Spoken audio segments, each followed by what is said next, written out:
കിച്ചണിലേക്ക് സ്വാഗതം. ഇപ്പം എല്ലാവരും തിരക്ക് പിടിച്ചുള്ളൊരു ടൈമാണ്. അപ്പം നിങ്ങൾ എൻ്റെ ഒപ്പം ഒരു 15 മിനിറ്റ് സ്പെൻഡ് ചെയ്യുകയാണെങ്കിൽ നല്ല ഒരു താലി മീൽ എങ്ങനെയാണ് തയ്യാറാക്കുന്നതെന്ന് ഞാൻ കാണിച്ചു തരാം. അപ്പം ഞാനിവിടെ 1/2 കപ്പ് തോല് കളഞ്ഞ ചെറുപയർ പരിപ്പ് കഴുകിയെടുത്ത് പ്രഷർ കുക്കറിലേക്ക് ഇട്ട് കൊടുക്കുകയാണ്. ഇതോടൊപ്പം തന്നെ 1 ടീസ്പൂൺ മഞ്ഞൾപ്പൊടിയും പാകത്തിനുള്ള ഉപ്പും 1 ടീസ്പൂൺ ഓയിലും കൂടി ഒഴിച്ചു കൊടുക്കാം. ഇനി നമുക്ക് വേണ്ടത് തിളച്ച വെള്ളമാണ്. ഞാനിവിടെ 2 കപ്പ് വെള്ളം ഒഴിച്ചു കൊടുക്കുകയാണ്. ഇനി പ്രഷർ കുക്കർ മൂടി വെയിറ്റ് ഇട്ടിട്ട് ഒരു 3-4 വിസിൽ വരെ നമുക്കിതൊന്ന് വേവിച്ചെടുക്കാം. പരിപ്പായതുകൊണ്ട് തന്നെ പെട്ടെന്ന് വെന്ത് കിട്ടും. ഇപ്പൊ ജീര റൈസ് ആണ് ഞാൻ ഉണ്ടാക്കുന്നത്. അപ്പൊ അതിന് വേണ്ടി 1 കപ്പ് ബസ്മതി റൈസ് എടുത്തിട്ടുണ്ട്. അത് നന്നായിട്ടൊന്ന് കഴുകി എടുത്തിട്ട് വരാം. ഇത് നമ്മൾ കുതിർത്ത് വെച്ചിരിക്കുകയോ ഒന്നും ചെയ്യത്തില്ല. കഴുകിയ ഉടൻ തന്നെ നമ്മൾ കുക്ക് ചെയ്യാനായിട്ട് പോവാണ്. അപ്പൊ പരിപ്പ് വേവിച്ച കുക്കർ എന്നെ ചതിച്ചു. അപ്പൊ ഞാൻ മറ്റൊരു ചെറിയ പ്രഷർ കുക്കറിലേക്ക് അതിനെ ഒന്ന് മാറ്റുവാണ് കേട്ടോ.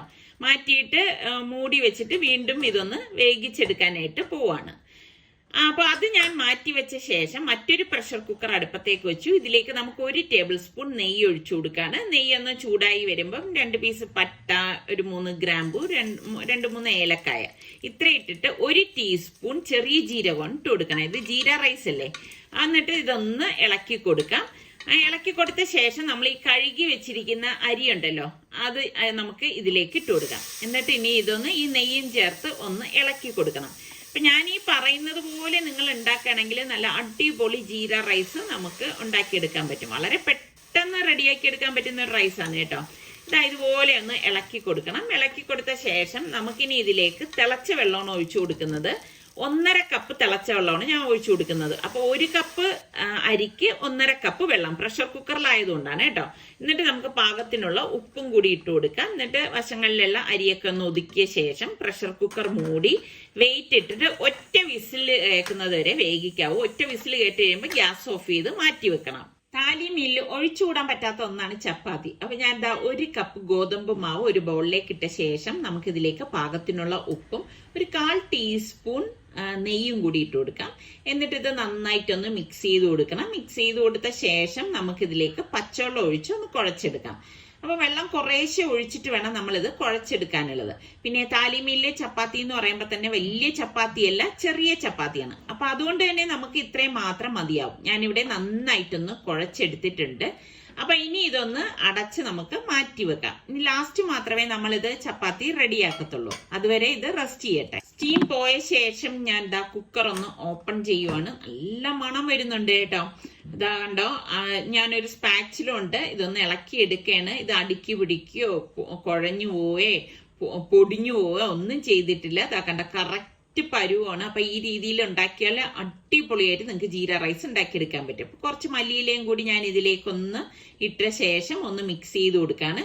ഇനി കുക്കർ അടച്ച് ഞാൻ മാറ്റി വെക്കാണ്. ഇത് ലാസ്റ്റ് മാത്രമേ എടുക്കത്തുള്ളൂ. ഇതാ നമ്മളുടെ പരിപ്പിന്റെ കുക്കറിന്റെ സ്റ്റീമും പോയ ശേഷം ഞാൻ കുക്കർ ഓപ്പൺ ചെയ്തു. കണ്ടോ, കറക്റ്റ് പരുവത്തിന് നമ്മുടെ പരിപ്പ് വെന്തിട്ടുണ്ട്.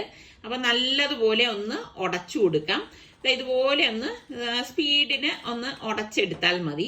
അപ്പൊ കറക്റ്റ് പരുവാണ് കേട്ടോ. അപ്പൊ ഞാനൊരു പാൻ അടുപ്പത്തേക്ക് വെച്ച ശേഷം 1 ടേബിൾ സ്പൂൺ നെയ്യ് ഒഴിച്ചു കൊടുക്കാണ്. നെയ്യ് ചൂടാകുമ്പോഴേക്ക് നമുക്ക് 1 ടീസ്പൂൺ കടുക്, 1/4 ടീസ്പൂൺ ചെറിയ ജീരകം, 2-3 വറ്റൽമുളക് ഇത്രയും ഇട്ട ശേഷം നമുക്ക് കുറച്ച് കറിവേപ്പിലയും കൂടി ചേർത്ത് കൊടുക്കാം. ഇതൊന്ന് ഇളക്കി കൊടുക്കണം. അപ്പോൾ ഇളക്കി കൊടുത്ത ശേഷം നമുക്കിതിലേക്ക് ഞാനിവിടെ 1/4 കപ്പ് സവോള അരിഞ്ഞതും കൂടി ചേർത്ത് ഒന്ന് ഇളക്കി കൊടുക്കാണ്. സവോളയുടെ ഒന്നും അളവ് കൂടണ്ട, ഇത്രയും മാത്രം മതിയാവും. സവോള ഒന്ന് വഴറ്റിയ ശേഷം നമുക്കിതിലേക്ക് 1/4 കപ്പ് തക്കാളിയും കൂടി ചേർത്ത് കൊടുക്കാം. പിന്നെ 1 പച്ചമുളക് നമ്മളുടെ എരിവിന്റെ പാകത്തിന് ചേർത്ത് കൊടുത്താൽ മതി. എന്നിട്ട് നമുക്ക് ഇതെല്ലാം ചേർത്തിട്ട് ഇതുപോലെ ഒന്ന് ഇളക്കി കൊടുക്കണം. അപ്പൊ നെയ്യ് തന്നെ ഇതിലേക്ക് ചേർക്കാൻ പ്രത്യേകം ശ്രദ്ധിച്ചേക്കണം. പിന്നെ 1 ടീസ്പൂൺ ചെറിയ ജീരകത്തിന്റെ പൊടിയും പാകത്തിനുള്ള ഉപ്പും കൂടി ഇട്ട് കൊടുക്കാണ്. എന്നിട്ട് നമുക്ക് ഇതുപോലെ ഒന്ന് ഇളക്കിയെടുക്കണം. ഇളക്കിയെടുത്ത ശേഷം നമുക്ക് ഇനി ഇതിലേക്ക് നമ്മൾ ഈ വേവിച്ച് ഉടച്ചു വെച്ചിരിക്കുന്ന പരിപ്പുണ്ടല്ലോ, അത് ഒന്ന് ഇളക്കിയ ശേഷം നമുക്ക് ഇതിലേക്ക് ഒഴിച്ചു കൊടുക്കാം. ഒഴിച്ചു കൊടുത്ത ശേഷം നമ്മൾ നോക്കണം, നമുക്ക് എത്രയാണോ തിക്നെസ് വേണ്ടത് അതിനനുസരിച്ച് എടുത്താൽ മതി. ഇപ്പൊ ലൂസ് വേണം എന്നുണ്ടെങ്കിൽ കുറച്ച് തിളച്ച വെള്ളം കൂടി ഇതിലേക്ക് ഒഴിച്ചൊന്ന് ലൂസാക്കി എടുക്കണം. അപ്പൊ ഇതിപ്പോ കുറച്ച് കട്ടിക്കാണ് ഇരിക്കുന്നത്. അപ്പൊ ഞാൻ അതേ പ്രഷർ കുക്കറിൽ തന്നെ ഒരു 1/4 ഗ്ലാസ് തിളച്ച വെള്ളം ഒഴിച്ച ശേഷം ഇതിലേക്ക് ഒഴിച്ചു കൊടുക്കാണ്. തിളച്ച വെള്ളം ഒഴിച്ച് തന്നെ എടുക്കണം കേട്ടോ. പിന്നെ നമ്മൾക്ക് ചപ്പാത്തിയും കൂട്ടിയൊക്കെ കഴിക്കാനുള്ളതല്ലേ, അപ്പൊ ആ ഒരു തിക്നെസ് എന്തായാലും വേണം. അപ്പൊ നമ്മുടെ പരിപ്പ് കറി ഇതാ ഇവിടെ റെഡി ആയിട്ടുണ്ട്. അപ്പൊ ഞാനത് ഒരു ബൗളിലേക്ക് ഒഴിച്ചിട്ട് മാറ്റി വെക്കുവാണ്. ഇനി ഒരു പ്രത്യേകതയുണ്ട്. ഇനി ഞാൻ ഉണ്ടാക്കുന്നതെല്ലാം ഈ ഒരു പാനിലാണ് കേട്ടോ. ഇതിലേക്ക് 2 ടേബിൾ സ്പൂൺ ഓയിൽ ഒഴിച്ച് ചൂടാവുമ്പോഴേക്കും നമുക്ക് കടുക് കറിവേപ്പിലയും ഇട്ട് കൊടുക്കാം. ഇനി നമുക്ക് 2 ടേബിൾ സ്പൂൺ തക്കാളി അരിഞ്ഞതും 2 ടേബിൾ സ്പൂൺ സവാള അരിഞ്ഞതും 1 പച്ചമുളക് അരിഞ്ഞതും കൂടി ചേർത്തിട്ട് നമുക്കിത് ഇതുപോലെ ഒന്ന് വഴറ്റി കൊടുക്കണം. ഒന്ന് വഴണ്ട ശേഷം ഞാനിവിടെ ഒരു 10-12 വെണ്ടയ്ക്ക അത്യാവശ്യം വലിപ്പത്തിലുള്ള കനത്തിൽ കട്ട് ചെയ്തിട്ടുണ്ട്. അതും കൂടി ഇതിലേക്ക് ഇട്ടിട്ട് വഴറ്റി കൊടുക്കണം. പാകത്തിനുള്ള ഉപ്പും കൂടി നമുക്ക് ഇതിലേക്ക് ചേർത്ത് കൊടുക്കാം. പിന്നെ ഒരു പ്രത്യേക കാര്യം ശ്രദ്ധിച്ചേക്കണം, വെണ്ടയ്ക്കയുടെ കളർ നഷ്ടപ്പെടാൻ പാടില്ല, എന്നാൽ അത് വെന്ത് കിട്ടുകയും വേണം. ഈ ഒരു കാര്യം പ്രത്യേകം ശ്രദ്ധിച്ചേക്കണം. അപ്പൊ ഞാൻ ദാ ഇളക്കി നമ്മുടെ മെഴുക്ക് വരട്ടി റെഡി ആയിട്ടുണ്ട്. അതിന് ആ വഴുവഴുപ്പൊക്കെ ഒന്ന് പോയിട്ടുണ്ട്. അപ്പൊ എന്താ നമ്മളുടെ വെണ്ടയ്ക്ക മെഴുക്ക് വരട്ടി ഞാൻ ഒരു ബൗളിലേക്ക് മാറ്റുവാണ്. ഇങ്ങനെ നമ്മൾ ഉണ്ടാക്കുന്ന കറികളെല്ലാം പ്രത്യേകം ബൗളിലാക്കി വെക്കുമ്പോഴേക്ക് നമുക്ക് പിന്നെ ലാസ്റ്റ് സെർവ് ചെയ്യാൻ എളുപ്പമായിരിക്കും. പിന്നെ വാഷ് ചെയ്യാൻ നേരം നമുക്ക് വേറെ ഒന്നും നോക്കണ്ടല്ലോ, ഈ ഒരു പാനിൽ തന്നെയല്ലേ ഇനി ഉണ്ടാക്കുന്നത്. അപ്പൊ സെയിം പാനിൽ തന്നെ ഞാൻ വീണ്ടും 2 ടേബിൾ സ്പൂൺ ഓയിൽ ഒഴിച്ച ശേഷം കടുകിട്ട് പൊട്ടിച്ചു കൊടുക്കുകയാണ്. ഇതോടൊപ്പം തന്നെ കറിവേപ്പിലയും കൂടി ഇട്ട ശേഷം ഞാനിവിടെ ഒരു 8-9 ബീൻസും 1 ക്യാരറ്റും 1 പച്ചമുളകുമാണ് ചെറുതായിട്ട് അരിഞ്ഞെടുത്ത് വെച്ചിരിക്കുന്നത്. അതും കൂടി ഇതിലേക്ക് ഇട്ട ശേഷം പാകത്തിനുള്ള ഉപ്പും ചേർത്ത് നമുക്കിതൊന്ന് വഴറ്റി കൊടുക്കാം. വെജിറ്റബിൾസ് ആണെങ്കിലും അതിന്റെ കളർ നഷ്ടപ്പെടാൻ പാടില്ല, എന്നാൽ അത് വെന്ത് കിട്ടേം വേണം. അപ്പൊ ഞാൻ ഇളക്കിയാണ് ഇത് വേവിച്ചെടുക്കുന്നത്. ഇതിലേക്ക് നമുക്ക് ഒരു 1/4 കപ്പ് തേങ്ങയും ഒരു 1/4 ടീസ്പൂൺ ചെറിയ ജീരകവും 1/4 ടീസ്പൂൺ മഞ്ഞൾപ്പൊടിയും കൂടി ചേർത്തിട്ട് നമുക്കൊന്ന് ഇളക്കി കൊടുക്കാം. അപ്പൊ നമ്മൾ ഇങ്ങനെ തയ്യാറാക്കുന്നത് കൊണ്ട് തന്നെ തേങ്ങ ഞാൻ അരക്കുകയോ ഒതുക്കിയെടുക്കുകയോ ഒന്നും ചെയ്തിട്ടില്ല കേട്ടോ. എളുപ്പം തയ്യാറാക്കി എടുക്കാൻ പറ്റുന്ന കറികളല്ലേ. അപ്പൊ ദാ ഇതുപോലെ ഒന്ന് ഇളക്കി എടുക്കുമ്പോഴേക്ക് നമ്മളുടെ മിക്സഡ് തോരനും റെഡി ആയിട്ടുണ്ട്. അപ്പൊ റെഡിയായ തോരൻ ഞാൻ ദാ ബൗളിലേക്ക് മാറ്റുവാണ്. ഈ തോരനൊക്കെ വേവിക്കുമ്പോൾ നമ്മള് മൂടി വെച്ചിട്ടൊക്കെ വേവിക്കുമ്പോഴാണ് അതിന്റെ കളർ നഷ്ടപ്പെടുന്നത് കേട്ടോ. ഞാൻ എങ്ങനെയാന്ന് വെച്ചാൽ അതിന്റെ കൂടെ നിന്ന് ഇളക്കിയാണ് ആ സംഭവം വേവിച്ചെടുക്കുന്നത്. എനിക്ക് വെജിറ്റബിൾസിന്റെ ഒന്നും കളർ നഷ്ടപ്പെടുന്നത് ഇഷ്ടമേ അല്ല. നമ്മളുടെ തോരൻ കണ്ടോ, അടിപൊളിയല്ലേ. അപ്പൊ സെയിം പാൻ തന്നെ അടുപ്പത്തേക്ക് വെച്ച ശേഷം വീണ്ടും 2 ടേബിൾ സ്പൂൺ ഓയിൽ ഒഴിച്ചു. ഇതിലേക്ക് ഞാൻ 1 സവാള ചെറുതായിട്ട് അരിഞ്ഞത് ഇട്ടിട്ട് ഒന്ന് വഴറ്റി കൊടുക്കാണ്. വഴറ്റി കൊടുത്ത ശേഷം ഇതിലേക്ക് ഞാൻ അത്യാവശ്യം വലിപ്പമുള്ള 1 തക്കാളി ചേർത്തിട്ടുണ്ട്. അപ്പൊ നിങ്ങളുടെ കയ്യിൽ ചെറിയ തക്കാളി ആണെങ്കിൽ 2 തക്കാളി ചേർക്കണം കേട്ടോ. അതും കൂടി ചേർത്ത് നമുക്കൊന്ന് ഇളക്കി കൊടുക്കാം. ഇതുപോലെ ഇളക്കി എടുത്ത ശേഷം ഇനി നമുക്കിതിലേക്ക് 1 ടീസ്പൂൺ മഞ്ഞൾപ്പൊടിയും 1 ടീസ്പൂൺ ചെറിയ ജീരകത്തിന്റെ പൊടിയും 1 ടേബിൾ സ്പൂൺ മല്ലിപ്പൊടി 1 table spoon Kashmiri chilli powder 1 table spoon kasuri methi ഇത്രയും കൂടി ചേർത്തിട്ട് നമുക്കിതൊന്ന് ഇളക്കി കൊടുക്കണം. അപ്പൊ പൊടികൾ കരിഞ്ഞു പോകാതിരിക്കാൻ പ്രത്യേകം ശ്രദ്ധിച്ചേക്കണം. ഇതുപോലെ വഴറ്റി കൊടുത്ത ശേഷം ഇതൊന്ന് തണുക്കാനായിട്ട് ഞാനൊരു പ്ലേറ്റിലേക്ക് മാറ്റിയിട്ടുണ്ട്. ഇനി ഇത് നമ്മൾ അരച്ചെടുക്കും. സെയിം പാനിൽ തന്നെ ഞാൻ 1 ടേബിൾ സ്പൂൺ നെയ്യ് ഒഴിച്ചു കൊടുക്കാണ്. ഇതിലേക്ക് ഞാൻ 200 ഗ്രാമിന്റെ പനീർ ക്യൂബായിട്ട് കട്ട് ചെയ്തത് ഇട്ട് കൊടുക്കാണ്. ഇട്ട് കൊടുത്ത ശേഷം നമുക്കിതൊന്ന് ഇളക്കി കൊടുക്കാം. അപ്പൊ കുട്ടികൾക്കൊക്കെ ആവുമ്പോഴേക്ക് പനീർ കറി എന്തായാലും ഇഷ്ടമാവും. ഇത് നമുക്ക് വേഗത്തിൽ തയ്യാറാക്കി എടുക്കാൻ പറ്റുന്ന ഒരു അടിപൊളി പനീർ കറിയാണ്. ഒട്ടും പ്രയാസമേ ഇല്ല ഇത് ഉണ്ടാക്കിയെടുക്കാൻ കേട്ടോ. അപ്പൊ ഞാൻ ഇതൊന്ന് വഴറ്റിയ ശേഷം നമ്മൾ ഈ അരച്ചു വെച്ചിരിക്കുന്ന അരപ്പുണ്ടല്ലോ അത് ഇതിലേക്ക് ഇട്ട് കൊടുക്കാം. ഇട്ട് കൊടുത്ത ശേഷം നമുക്കിത് എല്ലാം കൂടി ചേർത്തിട്ട് ഒന്ന് ഇളക്കി കൊടുക്കണം. ഇളക്കി കൊടുത്തിട്ട് നമുക്ക് എത്രയാണോ ലൂസ് വേണ്ടത് അതിനനുസരിച്ച് വെള്ളം ചേർത്ത് കൊടുക്കാം. അപ്പൊ ഞാൻ മിക്സിയുടെ ജാറിൽ തന്നെ ഒരു 1/4 ഗ്ലാസ് തിളച്ച വെള്ളം ഒഴിച്ചിട്ട് ഇതിലേക്ക് ഒഴിച്ചു കൊടുക്കാണ്. ഒഴിച്ചു കൊടുത്തിട്ട് നമുക്ക് ഇതുപോലെ ഒന്ന് ഇളക്കി കൊടുക്കണം. കുറച്ച് തിക്നെസ് ആയിട്ടാണ് ഇതിന്റെ ഗ്രേവി ഇരിക്കുന്നത്. അപ്പൊ ഉപ്പ് കുറവെന്ന് തോന്നിയുകൊണ്ട് കുറച്ച് ഉപ്പും കൂടി ഞാൻ ഇതിലേക്ക് ചേർത്ത് കൊടുക്കാണ്. അപ്പൊ ഇത്രയേ ഉള്ളൂ, നമ്മളുടെ പനീർ ഗ്രേവി ഇവിടെ റെഡി ആയിട്ടുണ്ട്.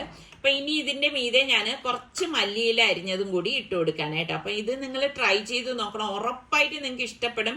ഒരുപാട് ടൈമൊന്നും എടുക്കത്തില്ല. ഇപ്പൊ രാവിലെ നമുക്ക് കുട്ടികൾക്ക് ബ്രേക്ക്ഫാസ്റ്റ് ആയിട്ട് ഇപ്പൊ ചപ്പാത്തിക്കൊപ്പം കൊടുക്കാനും ഒക്കെ പറ്റിയ നല്ലൊരു അടിപൊളി പനീർ കറി തന്നെയാണ്. ട്രൈ ചെയ്ത് നോക്കിയിട്ട് എനിക്ക് ഫീഡ്ബാക്ക് കൂടെ തരണം കേട്ടെ, ഇഷ്ടപ്പെട്ടോ ഇല്ലയോ എന്നൊക്കെ ഉള്ളത്. അപ്പൊ ഞാൻ അതും ഒരു ബൗളിലേക്ക് മാറ്റി കുറച്ച് മല്ലിയിലയും കൂടി വിതറിയിട്ട് ഒന്ന് മാറ്റി വെക്കുവാണ്. താലി മീലാവുമ്പോൾ നമുക്ക് എന്തായാലും ഒരു സ്വീറ്റ് വേണം അല്ലേ. അപ്പൊ സെയിം പാൻ തന്നെ ഒന്ന് വാഷ് ചെയ്ത ശേഷം ഞാനത് അടുപ്പത്തേക്ക് വെച്ച് ഒരു 1/4 കപ്പ് നെയ്യും കുറച്ച് കാഷ്നട്ടും കൂടി ഇതിലേക്ക് ഇട്ടിട്ട് ഒന്ന് റോസ്റ്റ് ചെയ്ത് കൊടുക്കുകയാണ്. അപ്പൊ ഇതുപോലെ ഒന്ന് റോസ്റ്റ് ആയി വരുന്ന സമയത്ത് നമുക്ക് ഇതിലേക്ക് കിസ്മിസ് ചേർത്ത് കൊടുക്കാം. അപ്പൊ ആദ്യമേ നമ്മൾ കിസ്മിസ് ചേർത്ത് കൊടുത്തു കഴിഞ്ഞാൽ കരിഞ്ഞു പോകും. അതുകൊണ്ടാണ് നമ്മൾ കാഷ്നട്ട് ഒന്ന് റോസ്റ്റ് ആയ ശേഷമേ കിസ്മിസ് ചേർക്കാറുള്ളൂ. എന്നിട്ട് നമുക്ക് ഈ റോസ്റ്റ് ചെയ്ത കാഷ്നട്ടും കിസ്മിസും ഒരു പ്ലേറ്റിലേക്ക് മാറ്റാം. സെയിം നെയ്യിൽ തന്നെ നമുക്കൊരു 1/4 കപ്പ് റവ ഉണ്ടല്ലോ അതിട്ട് കൊടുക്കാണ്. ഇട്ട് കൊടുത്തിട്ട് നമുക്ക് ഇതൊന്ന് റോസ്റ്റ് ചെയ്തെടുക്കാം. പിന്നെ നിങ്ങൾ റോസ്റ്റ് ചെയ്ത റവ ആണെങ്കിൽ കൂടി ഇതുപോലെ നെയ്യിൽ ഒന്ന് വഴറ്റിയെടുക്കണം. വഴറ്റിയെടുത്ത ശേഷം നമുക്ക് ഇതിലേക്ക് 1 ടീസ്പൂൺ ഏലക്ക പൊടിച്ചതും കൂടി ചേർത്ത് കൊടുക്കാം. ചേർത്ത് കൊടുത്ത് നല്ലതുപോലെ ഒന്ന് ഇളക്കി കൊടുക്കണം. ഇത് നെയ്യുമായിട്ടൊന്ന് യോജിച്ച് വരുന്ന സമയത്ത് നമുക്ക് ഒരു drop permitted food colour yellow ഞാൻ ചേർത്ത് കൊടുക്കുകയാണ്. അത് ഓപ്ഷണലാണ്. നിങ്ങൾക്ക് മഞ്ഞൾപ്പൊടി വേണമെങ്കിൽ അത് ചേർത്ത് കൊടുക്കാം. ഇനി കളർ വേണ്ടാന്നുണ്ടെങ്കിൽ ഒന്നും ചേർക്കേണ്ട. എന്നിട്ട് നമുക്ക് ഇതിലേക്ക് 2 കപ്പ് തിളച്ച വെള്ളം ഒഴിച്ചു കൊടുക്കാണ് കേട്ടോ. തിളച്ച വെള്ളം തന്നെ ഒഴിച്ചു കൊടുക്കണം. പിന്നെ കട്ട കെട്ടാനും പാടില്ല. ഫ്ലെയിം ഒന്ന് കുറച്ച ശേഷം ഇതുപോലെ ഒന്ന് ഇളക്കി കൊടുക്കണം. ഇളക്കിയെടുത്ത ശേഷം നമുക്കിതിലേക്ക് 1/4 കപ്പ് പഞ്ചസാര കൂടി ചേർത്ത് കൊടുക്കാം. ചേർത്തിട്ട് എല്ലാം ചേർത്തിട്ട് നന്നായിട്ടൊന്ന് ഇളക്കി യോജിപ്പിച്ചെടുക്കണം. ഇതൊന്ന് കുറുകി വരുന്ന സമയത്ത് നമുക്ക് ഇതിലേക്ക് വറുത്ത് വെച്ചിരിക്കുന്ന അണ്ടിപ്പരിപ്പും കിസ്മിസും കൂടി ചേർത്തിട്ട് ഒന്ന് മിക്സ് ചെയ്ത് കൊടുക്കാം. ഇതുപോലെ ഇനിയിപ്പം നമ്മൾ ഈ അലുവയ്ക്കൊക്കെ ഇളക്കിയെടുക്കത്തില്ലേ, ആ ഒരു പരുവത്തിന് നമുക്ക് ഇളക്കിയെടുക്കണം. ഒട്ടും കട്ട കെട്ടരുത്. അപ്പൊ ഇത് തിക്കായിട്ട് വരും. റവയല്ലേ, അപ്പൊ കറക്റ്റ് പരുവായിട്ട് വരും. അപ്പം ഇതിൽ നിന്നും കുറച്ചുകൂടി മുറുക്കം നിങ്ങൾക്ക് വേണമെങ്കിൽ കുറച്ചുകൂടി ഒന്ന് ഇളക്കിയെടുത്താൽ മതി. അപ്പൊ നമുക്ക് സെർവ് ചെയ്യേണ്ട താലി ബൗളില് ഇതൊന്ന് ഇപ്പോഴേ മാറ്റുവാണ് കേട്ടോ. അപ്പൊ കറക്റ്റ് പരുവാണിത്. അപ്പൊ കേസരിയാണ് ഞാൻ ഇന്ന് ഉണ്ടാക്കിയ സ്വീറ്റ്. നമുക്ക് ഇഷ്ടമുള്ള സ്വീറ്റ് ഉണ്ടാക്കാം. ഇപ്പൊ നിങ്ങൾക്ക് പായസം വേണമെങ്കിൽ പായസം ഉണ്ടാക്കാം. അതൊക്കെ ഓരോരുത്തരുടെ ഇഷ്ടത്തിനനുസരിച്ച് റെഡിയാക്കാം. അപ്പൊ ലാസ്റ്റ് ആണ് ഞാൻ ചപ്പാത്തി ഉണ്ടാക്കാനായിട്ട് പോണത്. അപ്പൊ നമ്മൾ കുഴച്ച് വെച്ച മാവ് കറക്റ്റ് പരുവായിട്ടുണ്ട് കേട്ടോ. അപ്പൊ ആ മാവ് ഒന്നും കൂടി ഒന്ന് ഉരുട്ടിയ ശേഷം ഞാൻ ചെറിയ ചെറിയ ഉരുളയാക്കി ഒന്ന് മാറ്റിയെടുക്കാണ്. അപ്പൊ ഞാൻ നേരത്തെ പറഞ്ഞതുപോലെ താലി മീൽ ആയതുകൊണ്ട് തന്നെ നമ്മൾ കണ്ടിട്ടില്ലേ, അതിലുള്ള ചപ്പാത്തി എന്ന് പറഞ്ഞാൽ അത്യാവശ്യം, അതായത് ഭയങ്കര വലിയ ചപ്പാത്തിയല്ല, ചെറിയ ഒരു ചപ്പാത്തി ആയിരിക്കും അതിലുണ്ടാവുന്നത്. അപ്പൊ ആ ഒരു സൈസിന് വേണം നമ്മൾ ഇതൊന്ന് പരത്തിയെടുക്കാനുള്ളത്. പിന്നെ കുട്ടികൾക്കൊക്കെ വല്ലപ്പോഴും ഒക്കെ ഇതുപോലെയൊക്കെ ഉള്ള താലി മീൽ ഉണ്ടാക്കി കൊടുക്കുകയാണെങ്കിൽ അവർക്കും ഭയങ്കര ഒരു കൗതുകമായിരിക്കും കേട്ടോ. കാരണം ഇതിലിപ്പം ഭയങ്കര പാടുള്ള കറികളൊന്നും ഞാൻ ഉണ്ടാക്കിയിട്ടില്ല. വളരെ ലൈറ്റ് ആയിട്ടുള്ള കറികളിലാണ് നമ്മൾ ഇന്നത്തെ താലി മീൽ തയ്യാറാക്കുന്നത്. അപ്പൊ ചപ്പാത്തി പരത്തിയത് ഞാൻ പാനിലേക്കിട്ട് ചപ്പാത്തി ചുട്ടെടുക്കാണ്. അപ്പൊ ഈ ഒരു വലിപ്പത്തിലാണ് ഞാൻ ചപ്പാത്തി റെഡിയാക്കി എടുക്കുന്നത്. അപ്പൊ ഇനിയിപ്പൊ നമുക്ക് താലി മീൽ സെറ്റ് ചെയ്തെടുക്കാം. അപ്പൊ ഞാൻ വലിയൊരു പ്ലേറ്റിലേക്ക് ചെറിയ ചെറിയ ബൗള് വെച്ചിട്ടുണ്ട്. അപ്പൊ എല്ലാം ചൂടോടുകൂടി തന്നെ ഇരിക്കുന്നുണ്ട്. അപ്പൊ നമ്മളുടെ പരിപ്പ് കറി ഒരു ബൗളിലേക്ക് ഒഴിച്ചു കൊടുക്കാണ്. ഞാനിവിടെ ഒരു മീഡിയം സൈസിലുള്ള ബൗളുകൾ തന്നെയാണ് എടുത്തിരിക്കുന്നത് കേട്ടോ. ഒരാളിന് കഴിക്കത്തക്ക രീതിയിലുള്ള ബൗള് എടുക്കുമ്പോഴാണ് അതിന് കാണാനും ഒരു ഭംഗി. പിന്നെ നമ്മളുടെ വെജിറ്റബിൾ തോരൻ വെച്ചു കൊടുക്കാണ്. കണ്ടോ, ഞാൻ പറഞ്ഞില്ലേ, വെജിറ്റബിൾസിന്റെ ഒന്നും കളർ നഷ്ടപ്പെട്ട് കഴിഞ്ഞാൽ കാഴ്ചക്ക് തന്നെ അത് ബോറായി പോകും. അപ്പൊ കാണുന്ന ഒരാളിന് അത് എടുത്ത് കഴിക്കണം എന്ന് തോന്നണം. എന്നാൽ എല്ലാം വെന്ത് കിട്ടുകയും വേണം. അപ്പൊ നമ്മളുടെ വെണ്ടയ്ക്ക മെഴുക്ക് വരട്ടി വെച്ചിരിക്കുകയാണ്. ഇതൊക്കെ സിമ്പിൾ ആയിട്ടുള്ള കറികളല്ലേ. പിന്നെ ഉള്ളത് നമ്മളുടെ പനീറാണ്. എനിക്ക് തോന്നുന്നു കുട്ടികൾക്കൊക്കെ ഏറ്റവും ഇഷ്ടപ്പെടുന്നത് ഈ ഒരു വിഭവമായിരിക്കാനാണ് സാധ്യത കൂടുതൽ കേട്ടോ. അപ്പൊ നിങ്ങൾ എന്തായാലും ഈ ഒരു രീതിയിൽ ഉണ്ടാക്കി കൊടുത്തിട്ട് പറയണം ഏതാണ് ഇഷ്ടപ്പെട്ടതെന്ന്. പിന്നെ ഞാനൊരു ബൗളിൽ തൈര് വെച്ചിട്ടുണ്ട്. പിന്നെ നമ്മുടെ കേസരിയും. ഇനിയാണ് ഞാൻ റൈസ് എടുക്കുന്നത്. അപ്പൊ അതിന്റെ ചൂട് പോകാതിരിക്കാനാണ് ആ കുക്കറിൽ തന്നെ വെച്ചിരുന്നത് കേട്ടോ. എടുക്കുന്ന ബൗളിന്റെ സെന്ററിൽ കുറച്ച് മല്ലിയില വെച്ച ശേഷം ഞാൻ ഈ റൈസ് ഇതിലേക്ക് വെച്ചു കൊടുക്കാണ്. അപ്പോൾ നമ്മൾ സെർവ് ചെയ്യുമ്പോൾ കാണാൻ നല്ല ഭംഗിയായിരിക്കും. അതിന് വേണ്ടിയിട്ടാണ് ഞാൻ മല്ലിയില സെന്ററിലേക്ക് വെച്ചത് കേട്ടോ. ഇനി നമുക്ക് പ്ലേറ്റിന്റെ സെന്ററിലേക്ക് റൈസ് ഇതുപോലെ വെച്ചു കൊടുത്തിട്ട് ഞാൻ ആ ബൗളങ്ങ് മാറ്റുവാണ്. അപ്പൊ റൈസും അവിടെ സെറ്റ് ആയിരിപ്പുണ്ട്. പിന്നെ നമ്മള് ചുട്ടെടുത്ത ചപ്പാത്തി ഒന്ന് ഫോൾഡ് ചെയ്ത ശേഷം 2 എണ്ണം വെച്ചിട്ടുണ്ട്. പിന്നെ നമുക്ക് കുക്കുംബറും തക്കാളിയും കൂടി വെച്ചു കൊടുക്കാൻ. ഇനി നിങ്ങൾക്ക് വേണമെങ്കിൽ പപ്പടവും അച്ചാറും അതൊക്കെ നിങ്ങളുടെ ഇഷ്ടത്തിനനുസരിച്ച് വെച്ചു കൊടുക്കാം.